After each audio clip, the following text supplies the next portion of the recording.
it would not be admissible under 404B.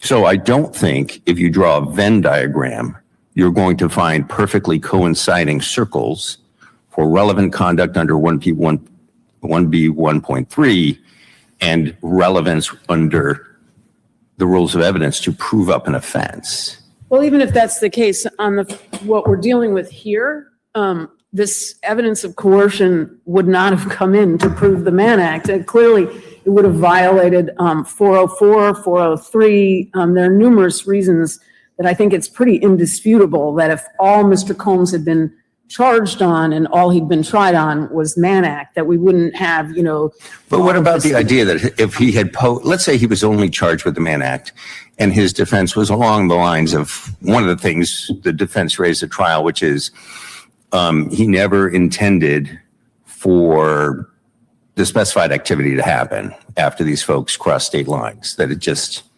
it just kind of happened. And one of the ways the government tried to disprove that or tried to prove his intent was saying, no, he used to talk about this all the time, what he wanted to happen. In fact, there was one time on a plane that within 24 hours before the event happened, he actually showed a woman videos of prior episodes where the activity had happened. And sure enough, within 24 hours, that's what he arranges to happen. Again, that's proof that this is exactly what he intended to happen. It is not mere coincidence. Why would that not be admissible? That's not what the... I don't like how the Diddy's defense is going at this, bro. They're not going at this right. They're trying to move it like he's innocent or some stupid shit. You can't go at it like this, man. I don't like what they're doing, bro. Because everybody know when Diddy started FO, the train don't stop. Diddy said, you not going to fuck up my night. Oh, you not. When the train going, we not stopping the damn train, homie. Sandals of Jesus. On Jesus sandals. Jesus feet moving right now. What? One day Cassie was damn near OD'd. She OD'd. It was her and Dave, supposedly, allegedly. That's the dude who's suing her now, right? This is why he's suing her too, because of that one of the instances right there where they went to like a swingers club. She said they did trees, they drank liquor, and I think she popped a date grape drug. They was popping self-date, they was self-date graping themselves. So I think she popped like one of them things. She went to the FO. Obviously, they went to the FO, did a FO. Obviously, she was in an active FO. She said she woke up in the shower with the water running on her like she damn near died, son. Diddy and Dave. What's his name? Colin? Whatever the name, the black dude with the glasses. They was looking over her like they seen a ghost of Patrick Swayze. They like this. The fuck? Son, she woke up.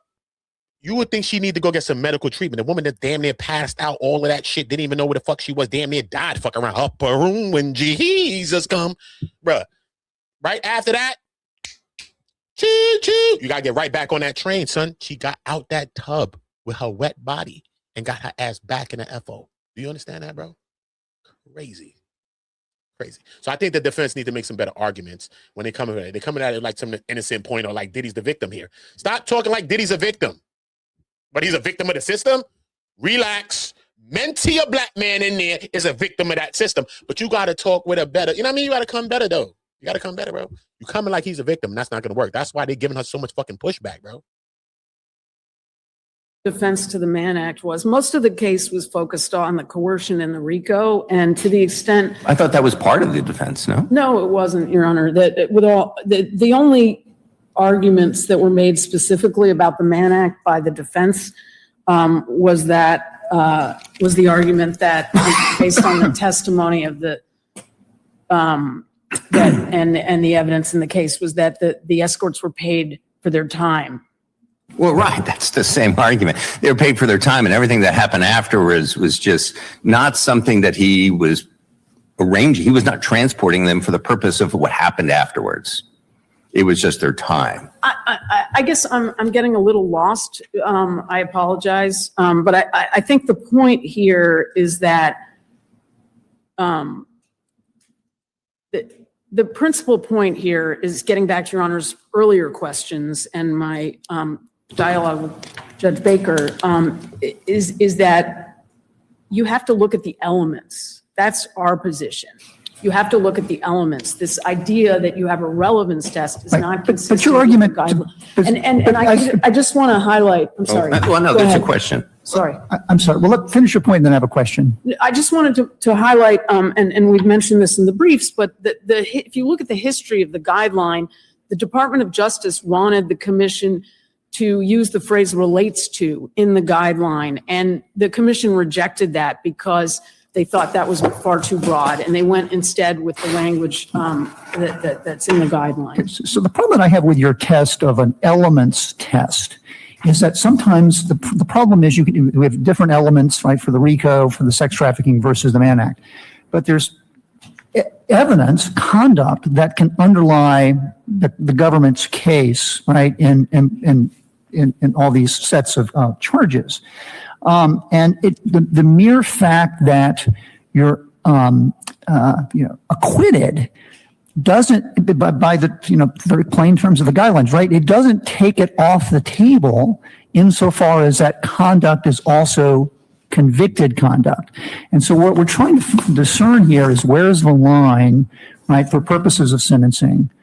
And so you just can't rely upon a test of because it cannot be that just because in all conduct that is underlying the element of acquittal is then taken off the table, right? It can't by itself. Well, I don't agree with that because I think it's going to depend on the case, right? And there are going to be cases that are maybe closer than this one. Right. So you're going to have cases, for example, where there are maybe inconsistent verdicts, things like that. That's not the case here. This was very clear. I sat through this trial for 8 weeks. The government's focus from beginning to end was on the sex trafficking and the RICO. The whole where the debate was there coercion or was this sex voluntary? Right, that was the gist the of Mann what Act was an being afterthought. disputed. It was an afterthought. The Mann Act was just an afterthought, and the government's prosecute. I mean, it was there, but it was effectively a sideshow. But that's the question, right? Can the government then look to all this? Can the district court look to evidence presumably rejected by the jury and acquitting on these other things for purposes of finding the penalty in the sideshow?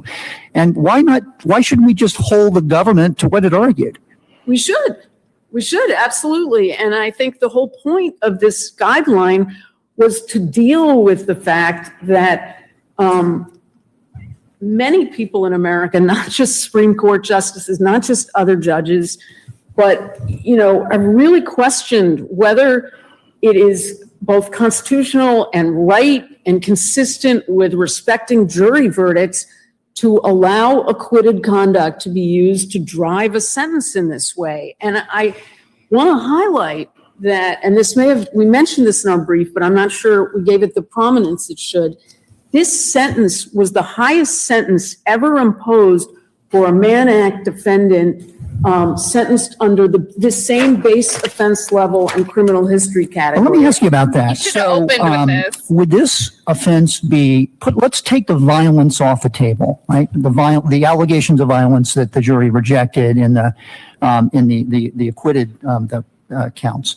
What about would this verdict? Would this sentence be substantively reasonable in your view, given that we also have factual findings of psychological abuse, emotional abuse, and applying these two women with drugs? One of them became an opioid addict as a result of it. Would that, presumably that's still on the table if we take away the violence. I think that it would be substantively unreasonable under the correctly calculated guideline range